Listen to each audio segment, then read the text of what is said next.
What's going on, guys? So in this video I'm just going to do a quick overview about phone unlocking boxes and what they do, what they're for, and just a general overview. So for the guys that don't know anything about this kind of stuff, when you buy a phone from a network, from say Vodafone, AT&T, Optus, any one of those guys, sometimes the phone is subsidized, which means that the network covers some of the cost of that handset. Sometimes the networks are selling them at a break even, or even sometimes they sell them below what they cost. And to ensure that they actually make some money off that, make some profit, because remember they're a business, they're not charity, they lock the handset to their network either indefinitely or for a set period of time, or until you pay a fee. So in the past, it was usually just you either had to pay a fee or they were just locked indefinitely unless you paid the fee. Typically this price range was from between $80 and $200, around about there. It really depends on the phone. Certain phone models, say the original iPhone, that was only ever locked to AT&T originally when it first came out, and so there was no way to unlock it. Even if you gave AT&T $1 million, they wouldn't do it for you. And that was later not an issue because other networks started picking up that phone, but that stuff does happen. It still happens today with carrier specific phones that are custom models. They're usually rebranded. They say the network name on the back instead of say just the brand itself. Like, I know a lot of Alcatels are like this. They don't even say Alcatel on them anywhere, or ZTE as well. They're a big one. And they make custom handsets for specific networks. You can actually unlock them from most networks, but it costs more than what the phone actually costs, so it's not worth it. So yeah, that's just a general idea of why phones are locked. Nowadays, I know in Australia there's consumer laws that protect people against this kind of like cornering. It does drive up the market price of phones, but at the same time, it's a little bit easier for people. It kind of makes this kind of stuff almost redundant, but not quite. They still have a use. Namely, like with networks now, you either have to pay 3 bills or something like that and they unlock it free, or the phone itself, they come locked, but the network has to unlock them for free. Now in Australia, that's the case with all iPhones sold after 2014, I believe. So any iPhone sold on a network, prepaid or not, typically is unlocked. There are a few exceptions, and that's namely refurbished iPhones from Telstra.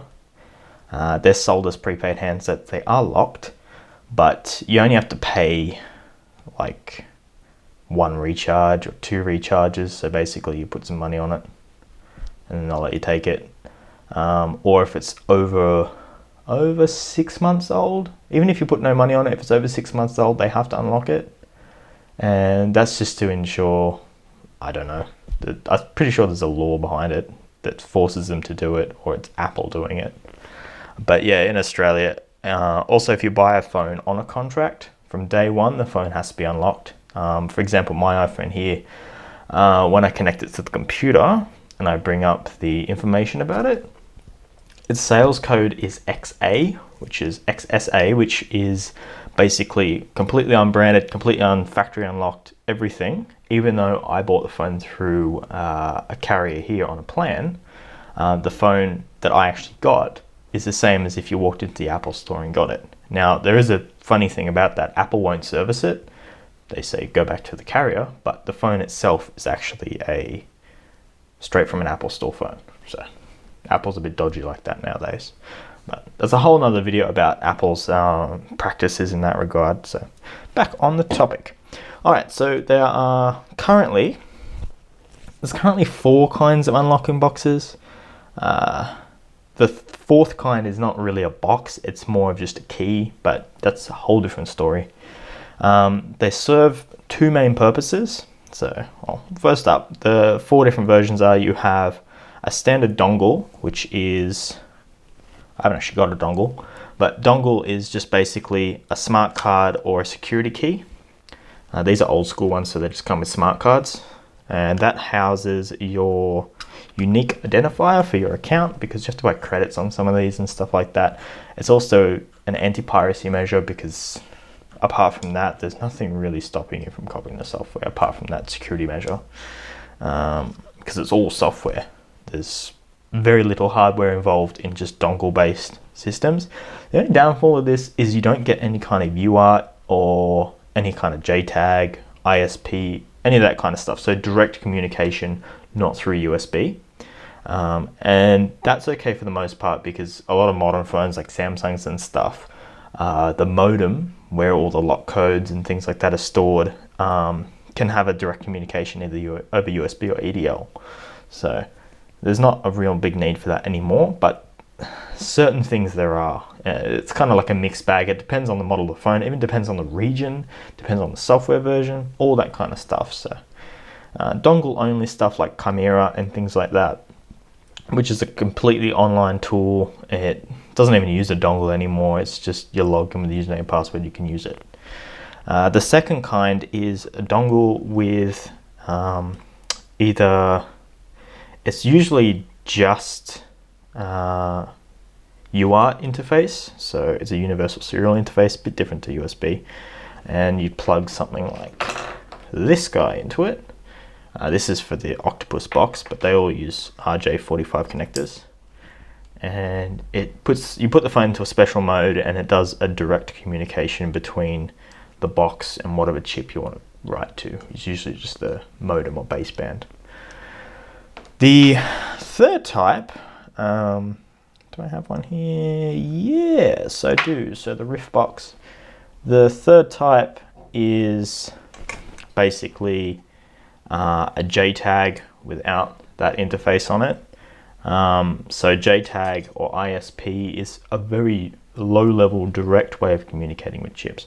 So the phone has, say like your memory chip on the phone, there's breakouts on the board, or you can pull the chip off and you can directly read the memory from the phone. That's not really a thing anymore with UFS, I believe. All the new Samsungs use them. They're block level encrypted chips. Like you can't read the data out of them. They're tied to another chip on the board. It's usually the CPU. It requires a specific decrypt key that's generated on the fly. That's why you can't do data recovery off iPhones. They do the same thing. But older phones, say like, I don't know, I've got one here somewhere. It's Samsung Galaxy S1 or whatever. You can get the data off it that way. The fourth type is a combo one. So it usually has a JTAG interface and this RJ45. Now on this one here, the RJ45 isn't just for UART, it's also for a secondary board that plugs in, and that does ISP and other things, magic stuff. But I haven't got that board because I don't really use this box that much. It's only for data recovery. As terms of what they used to be used for, they were mainly just used for removing network locks off phones. Like some of these boxes here have probably unlocked over 1,000 phones.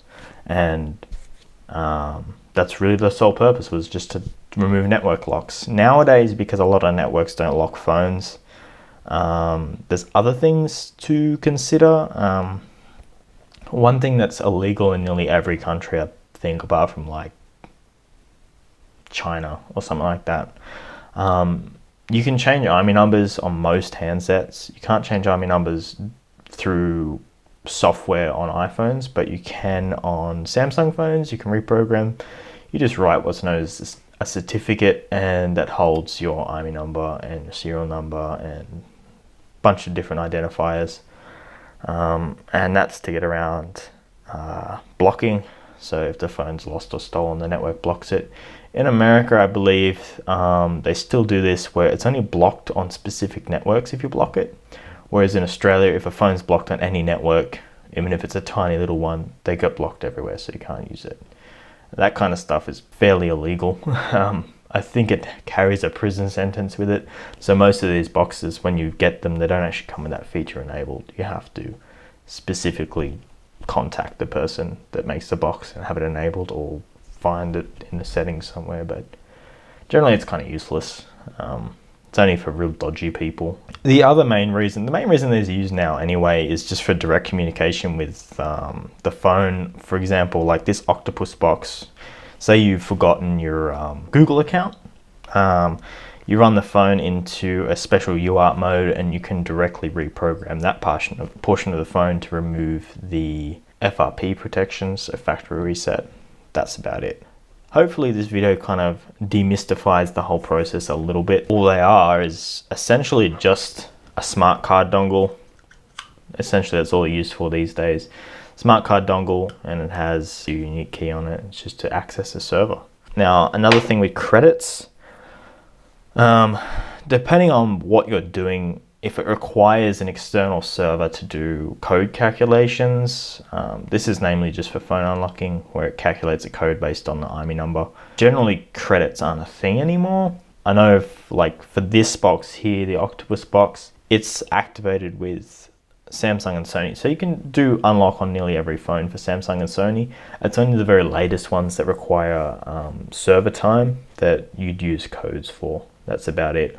Or if you need to do certain factory mode things, say you're on the latest firmware and you need to remove FRP, so factory reset protection, that would require an external server to do the math for you to unlock it and do certain things. And they spend a lot of time developing these exploits and stuff to get around these locks and things.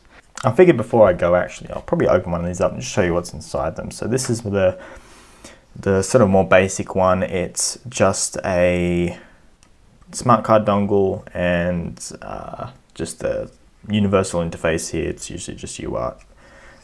So yeah, so this is a Z3X box. So they were one of the more popular ones. They're sort of falling behind a bit now on terms of like what they can do. So like their solutions for things. So say you had like a brand new Samsung or something and you had a factory reset protection turned on it, it'd probably be a couple of weeks before these guys, at the moment it's usually a couple of weeks before these guys work it out, whereas you've got other teams that invest a bit more heavily in that kind of stuff. You've got a microcontroller, got two microcontrollers, I believe, a little Atmel one and whatever that is. A clock crystal, it's probably for the microcontroller. But not a whole lot. All it is just converts usually UART to USB. It's just a UART adapter really. And also, one other thing is these rarely have software for Linux or Mac OS. It's always just Windows, and it's usually only have a Windows 32-bit. So typically with these boxes, you have to run a separate machine. The tools, it's not just the tools for this, it's the manufacturer's tools like the drivers and stuff for like Samsung, Sony, all that kind of stuff. Only just very recently, and that's just from mainly just Samsung, is the drivers for 64-bit versions of Windows are completely rubbish. They usually just don't work. And the drivers for these are 99% of the time always written with 32-bit versions of Windows in mind. They do work okay with Windows 10. I have a dedicated machine just for running these. That's Windows 10 32-bit. It was a huge pain in the butt to get it to work. Or Windows 7.